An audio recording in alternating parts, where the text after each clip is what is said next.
So, chapter three, KP writes this: diligent to your calling is a virtue to be highly prized. And I don't know if you ever heard this term about calling. What's your calling? What's my calling in life? I mean, is it like getting me on the cell phone, like, hey, give me a call? That's God calling. By definition, here's a little quick definition of what calling is. It's a God-appointed mission in your life. It's a personal invitation to carry out whatever God has chosen for you specifically. And my argument would be every single person has a calling. That's what God has appointed for your life. It's your life mission. If you ask me, my life mission is to be a teacher. I kind of wish my life mission was to be a professional volleyball player. I kind of wish my mission was to be a professional chef. But God's calling on my life is to be a teacher and to influence the next generation to go and be missionaries. But your calling is that what God has said, this is your primary task.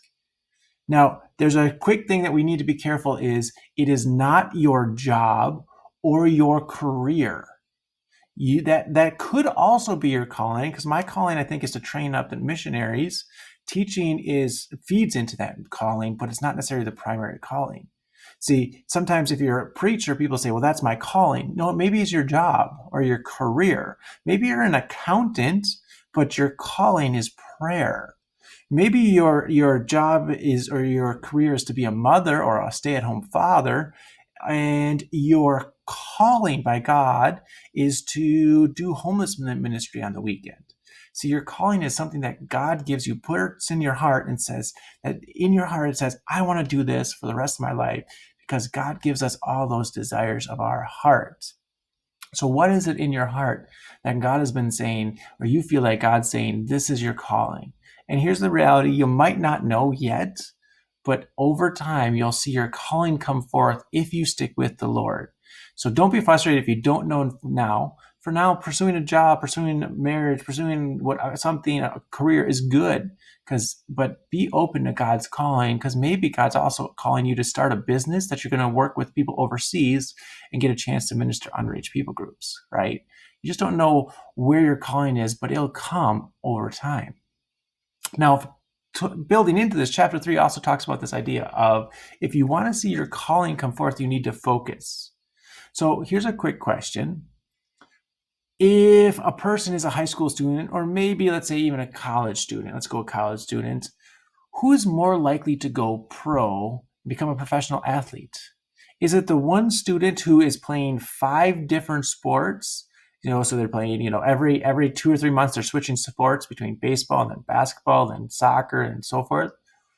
Or an athlete that competes in the same sport all year round on club teams and works out and just hones that very good skill.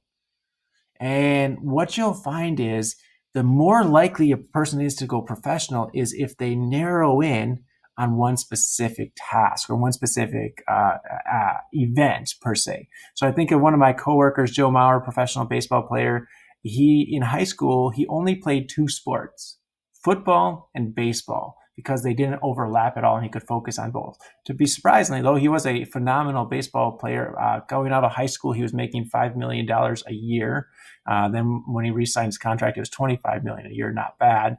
But when he got out of when he was in high school, he's actually a better football player and a better quarterback than baseball.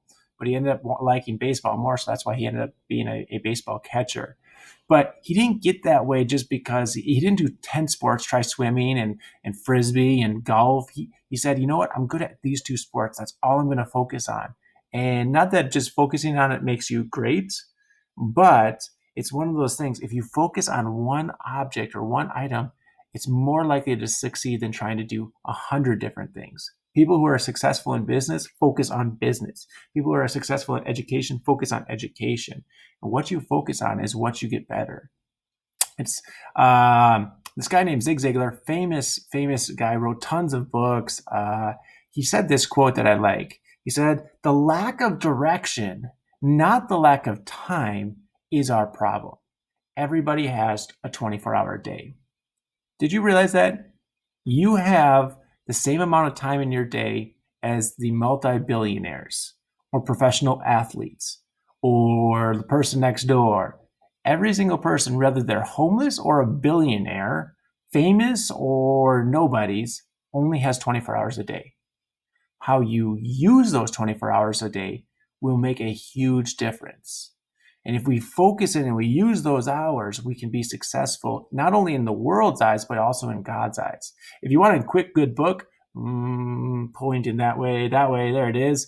There's a great book. It's called The Power of a Focused Life by Mike Bickle, short read. And he just goes into the points of the idea is just focus your life down and saying, this is the things I want to do. He actually recommends getting down to 15-minute increments of planning your life. I'm not there yet. But why this came up is in chapter 3, John Hagee challenged KP Yohannan with this. He said, go to your room and write down in one sentence the single most important thing you're going to do for the rest of your life. It can't be self-centered, it can't be worldly, and it must bring glory to God.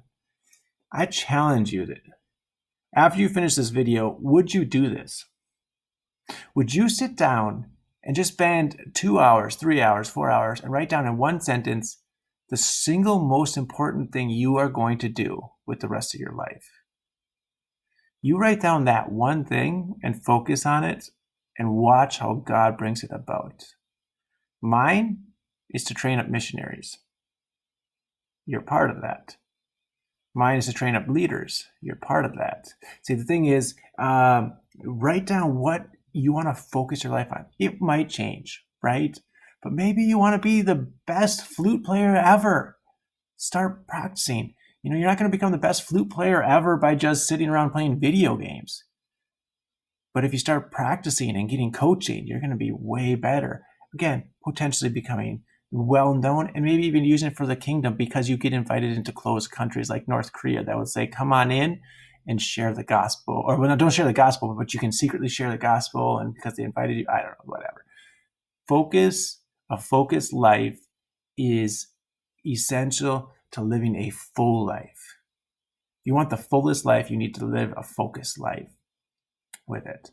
So that's it for this chapter 3, because we're going to jump into the next thing, which is a huge long video. Well, not a long video, but a bigger video. So I want to just pause there before we jump into what's called culture shock in chapter 3 that was also brought up.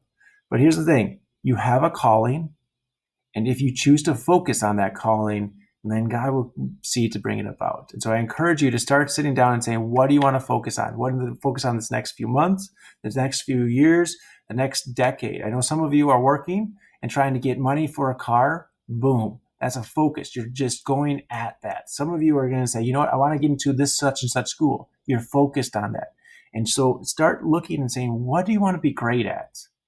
And focusing on that. And I pray that it has to do with kingdom things, because if you do it for the glory of God, it will last forever and be well worth the investment you put into it.